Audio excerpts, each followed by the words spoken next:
Hey everybody, welcome to Spring Stampede. First live stream for this. We'll see how it goes. We're going to have some fun with this. I'm doing a little different format. Um, I've booked Spring Stampede like a week ago. I'm well into mid-May in the actual game.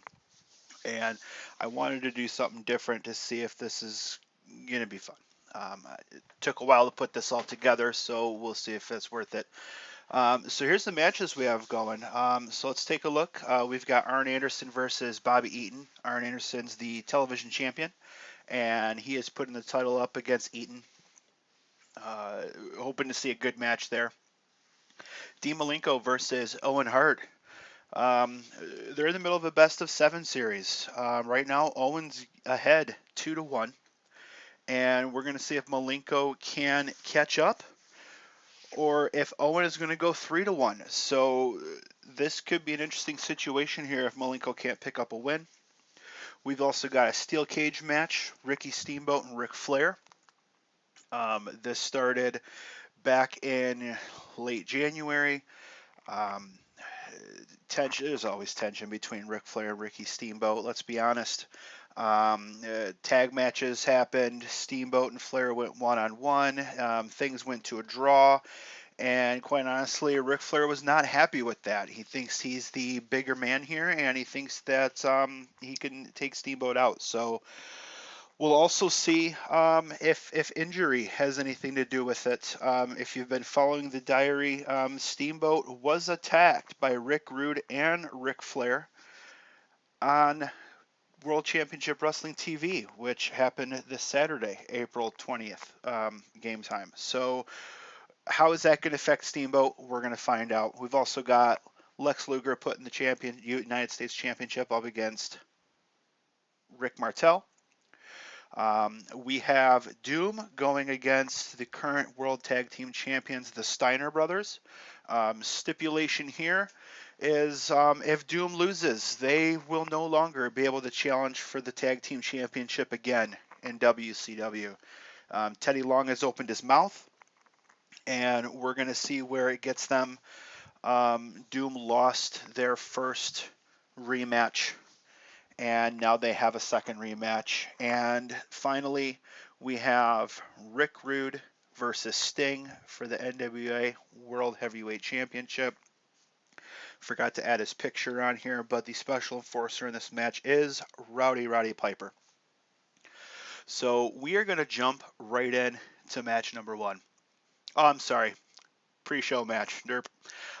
So I plugged in Harlem Heat against the York Foundation just because I wanted Harlem Heat to get a little bit of pay-per-view exposure without actually being on the pay-per-view card, because they're up to big things here.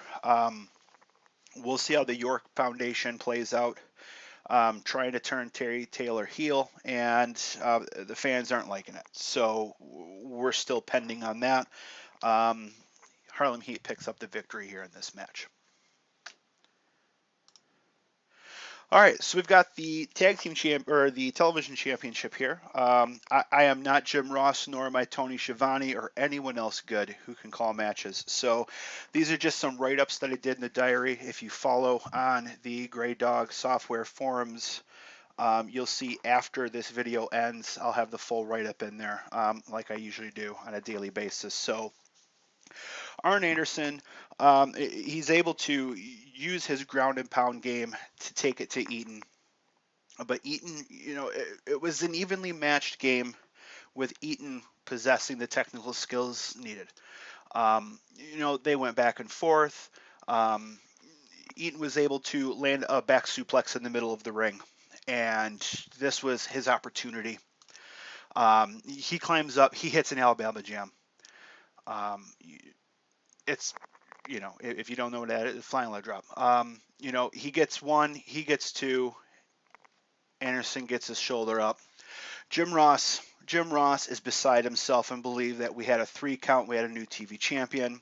Jesse Ventura, in the way that only Jesse can, reminds Ross how great of a competitor Arn Anderson is, and that's going to take more than a leg drop from Bobby Eaton to take care of him. Okay, Eaton picks up Arn Anderson, sends him for an Irish whip. Okay, Anderson reverses, sending Eaton into the ropes. Eaton goes for a clothesline. Anderson ducks a clothesline, hits a spine buster on the rebound. 1, 2, 3. Okay, 13 minutes, 28 seconds, retaining for a rating of 80 or B. Arn Anderson keeps the belt. After the match here, Arn Anderson showing a rare glimpse of some sportsmanship here. Not something that we saw from Arn Anderson back in the early 90s. But he extends a hand to Bobby Eaton, and they shake in the ring after a good match. Ever since winning the TV championship from Tom Zink, he has been adamant on finding quality competition for the TV championship. And he is hoping that Eaton is the beginning of having quality opponents. So we're going on to Ricky Steamboat. He's shown backstage.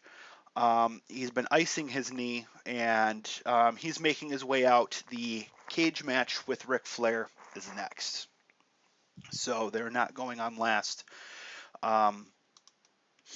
So Flair and Steamboat start things off slow with a classic show of chain wrestling in the first few minutes. Some back and forth headlocks, headlock takeovers, just some chain wrestling and some good stuff. The pace begins to pick up as Steamboat's able to use his agility to get the upper hand despite his right knee not being 100%. He's still hurting. I mean, he was beat up pretty badly. Steamboat goes for a suplex. Ric Flair drops behind him, stomps on the back of the knee, and hits a knee breaker. Okay, this is the beginning of some trouble. Steamboat's down and he's hurt. Flair spends the next few minutes doing what he does best, and that's methodically picking apart the leg of Ricky Steamboat, one move after another. Okay, Steamboat doesn't have the advantage if he doesn't have his speed. So Flair goes for figure four leg lock, typical counter. Steamboat pushes him away as he turns. Flair runs into the cage. Flair is busted open because how can you have a steel cage match with Ric Flair without Ric Flair being busted open? Okay, Steamboat's able to get back to his feet. Ric Flair is a bit disoriented from being busted open by the cage. Steamboat hits a couple arm drags, couple knife edge chops, hits a drop kick, puts Flair on the map. The crowd is just behind Steamboat. He's got them in the palm of his hand, and he motions to the top rope. We know what we're going to see. We're going to see a diving crossbody. Steamboat climbs to the top, hits the diving crossbody. Steamboat rolls off of Flair clutching his knee. It hit the mat hard. He's not able to get the cover in time, and it gives just enough time for Flair to kick out. So we have a 2 count right here. Okay, both men are beat up. They're slow to get to their feet. Okay, Steamboat's up first. Flair happens to hit a knee breaker out of nowhere, and the moment Steamboat hits the ground, Flair locks in a figure four leg lock. Steamboat's in trouble. He was in trouble before. Now he's in trouble. Flair's got the leg lock in, or the figure four leg lock in. Steamboat's in the middle of his ring, and he's in pain. Okay. Flair sits up and throws him back several times to give maximum punishment. You've seen this. This is classic Ric Flair doing what he has to do to get the victory. Steamboat, sitting in this move for about 30 seconds, starts to rally behind the fans, and he starts to turn the move over. Okay, we're going to reverse the figure four. He's going to put that pressure back on Ric Flair, and he's going to get out of this move. Figure four is turned over. All right. Steamboat's not able to hold the figure four. He's hurting. He doesn't have much strength left in that leg. And that other leg has been working overtime because it's been compensating for the injured right knee. So Flair uses Steamboat's momentum, turns it back over. The referee is right next to Ricky Steamboat. Randy Anderson asks if he wants to get up. Steamboat doesn't give up, but he's fading, and it's not looking good. Flair throws himself back a few more times, and Steamboat is non-responsive at this point. Randy Anderson checks on Steamboat. He lifts his arm. one drop down. Lifts his arm for a second time. Arms up, drop down again. Lifts his arm for a third time. It drops a third time. Oh, and I messed my slides up. How do you like that? Ric Flair wins. I believe the match rating was something like a 92. I could be wrong. Ultimately, Steamboat passes out. Arm drops 3 times. And Ric Flair wins the cage match. Quick little skit here. I brought in Paulie Dangerously and Vader to do a quick skit. Paulie Dangerously and Vader are upset that they were not booked on the show. Vader decides that they're going to show up. Vader comes out with 2 local talents over his shoulder and hits a powerbomb, both of them, and Dangerously counts to 3. So Vader is continuing to be a problem. He's continually to be a menace, and Dangerously is just feeding him opponents, and he is dominating them.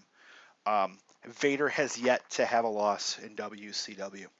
So we're going to see where this goes, considering that Vader is currently in contract negotiations with WCW on a long-term deal. All right, so now we have Owen Hart and Dean Malenko. Best out of 7 series. Owen Hart is up 2 wins to none. So the technical skills of both of these men allow it to go back and forth. A couple near falls on 2 occasions here. Owen Hart happens to get the upper hand and locks a sharpshooter in on Dean Malenko.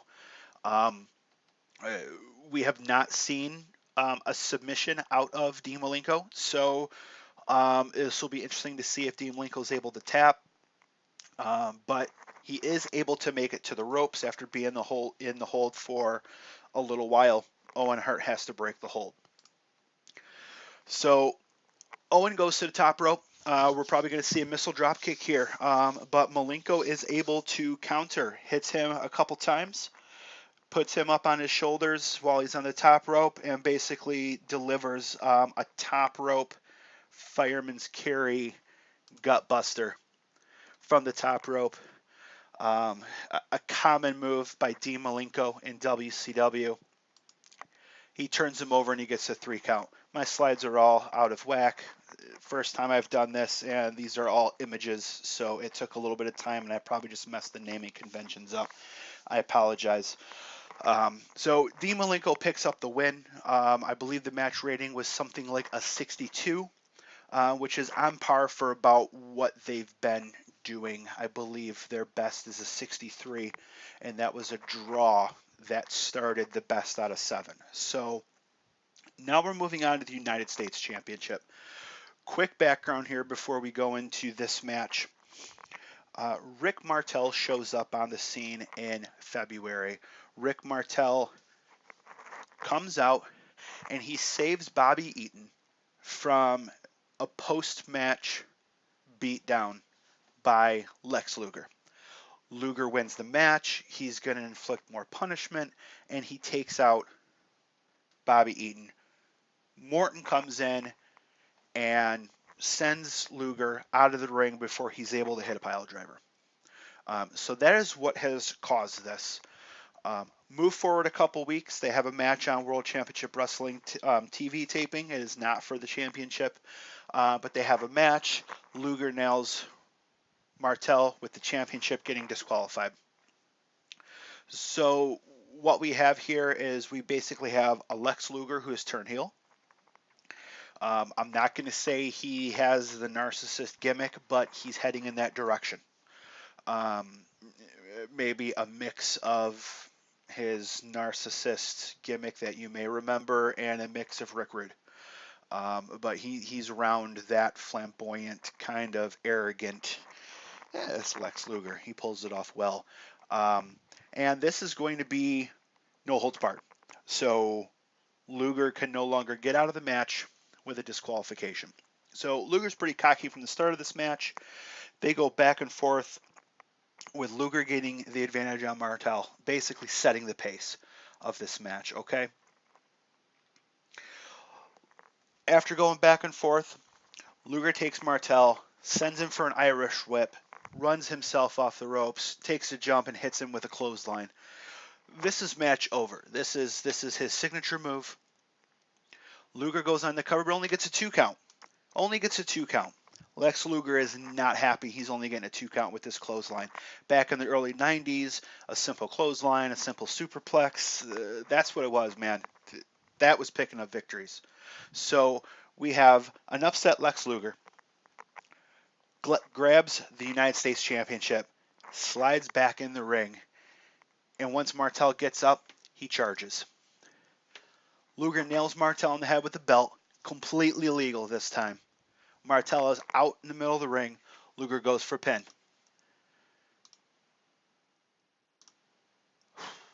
Martel barely gets a shoulder up. Where is Tony Schiavone when you need him to call this? Martel is still in this match. Luger is beside himself. He sets the championship down in the mat and he picks up Martel and positions him for a pile driver. He's going to pile drive him on the championship. I don't know how to type. I have completely missed the word championship. It's okay. He's going to pile drive him on the championship belt. That's going to end this match. Martel, he's able to kick his legs to set Luger off balance, and he hits a backdrop. Okay? He has just saved this match. If that pile driver happens on the championship belt, it's over. Martel picks up the United States Championship. As Luger gets up and turns around, Martel nails him with the championship and falls to his knees. Luger's down. He's down. He's holding his head. He's rolling around a little bit. He's not completely out, and Martel sees this. Martel sees that Luger is not completely out. So what we have, Martel goes for the Boston Crab. Luger's in the Boston Crab. Luger's struggling to reach the ropes. It won't matter. It's a no disqualification match. Luger can grab the ropes, and it's not going to matter. Martel will not have to move or let go of that hold. However, maybe Luger can reach the ropes, give himself some leverage to push out of the Boston Crab, or maybe he can just pull himself right out of the ring. I mean, there's nothing you can do about that. He's going to pull himself out of the ring. Luger continues to reach, but he's slowing down. The Boston Crab is doing a number on him. He's inches away, but he can't handle it. Okay? Luger gives up. After 15 minutes, Luger gives up, and the Boston Crab, Rick Martel, wins the United States Championship over Lex Luger. The match pulled a 70. I was hoping for something a little better, but I'm happy with Martel having the championship, and I'm happy with where Lex Luger is going to go from here. Next match, we have Doom versus the Steiner Brothers. Tag Team Championship on the line. Doom's future championship chances is on the line. If they don't win the championship, then they don't get the challenge again. So Doom starts a match out with great intensity. Butch Reed is taking it to Rick Steiner. They can't afford to not go all in, not to steal a phrase. They can't afford to not start this match with intensity and take it to the Steiners early, because this could very well be the future of them as a tag team. If they can't compete for tag team championships, what's the point of being a tag team? Okay? So they're in this match. They're taking it to Rick Steiner. They are working him over for the next few minutes. Frequent tags, staying fresh. Steiner's able to get the upper hand. He gets the hot tag in to Scott Steiner. Crowd goes crazy. Steiner's in the ring. Steiner starts nailing on Ron Simmons. Or Butch Reed, I'm sorry. Rick Steiner hits a Steiner line on Ron Simmons. Out of the ring he goes. Okay, so we've got Butch Reed in the ring. Simmons on the outside of the ring. Steiner picks up Butch Reed in his shoulder. Steinerizer. Steiners win. Not much to this match. Pretty straightforward. Steiners win. They retain the championship. And unfortunately, Doom now can no longer hold or go for the tag team championship in WCW. So their chances of being champion again are over. They are a one-time champion only. After this match, Ron Simmons is outside of the ring collecting himself. Teddy Long is checking on Butch Reed. Simmons is not happy with this whole situation, and he heads to the back without Long and Reed. He wasn't happy that Teddy Long decided to make the stipulation in the first place. We're going to see where this is going to go. Clearly, there's some tension between Ron Simmons, Butch Reed, and even possibly Teddy Long. Now we're on to the main event. Rick Rude versus Sting for the World Championship. Roddy Piper, the Special Enforcer, making sure that Rick Rude doesn't decide to use some underhanded tactics, and making sure that Sting doesn't let his emotion get the best of him and get a disqualification. Roddy Piper wants to see a good match. He wants to see a decisive match.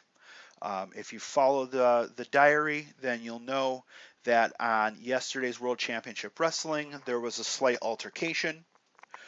Roddy Piper was in the ring. He's talking with Rick Rude, who's claiming Piper is not going to call things down the middle. Sting comes out. An argument ensues. Piper's in the middle. Sting, not aggressively, Sting moves Piper aside, gets in Rude's face. Piper throws Sting in a sleeper, pulls him away from Rude, lets go while Sting staggers to the corner. Rude comes up towards the middle of the ring. He starts laughing at Sting, jawing at him some words, puts his hand on Piper's shoulder. Piper don't like it, nails him with the right hand, staggers him back. Okay, WCW closes out with Piper in the middle of the ring, has his belt in his hand, and he's demanding that there's going to be order in this match. So Piper's not screwing around. So we're going to see what that's going to do. So Rude and Sting slow things down a little bit. Okay. Rude is able to get the advantage on Sting, and he takes control of the match early. Okay.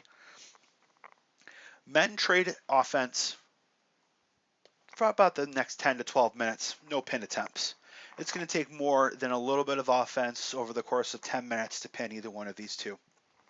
Now Sting whips Rude into the corner, and he goes for a Stinger Splash. Okay, he's setting him up. He misses. Sting misses the Stinger Splash. Rude's able to grab Sting, hits him with a Rude Awakening. This is match over. 1, 2, Sting kicks out.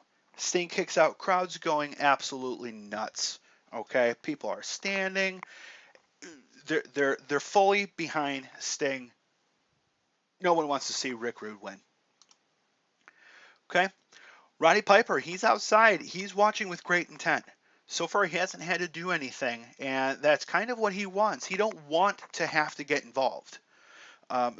He's just there to make sure that everything goes well, and so far, everything is going just fine. Sting is quick to his feet.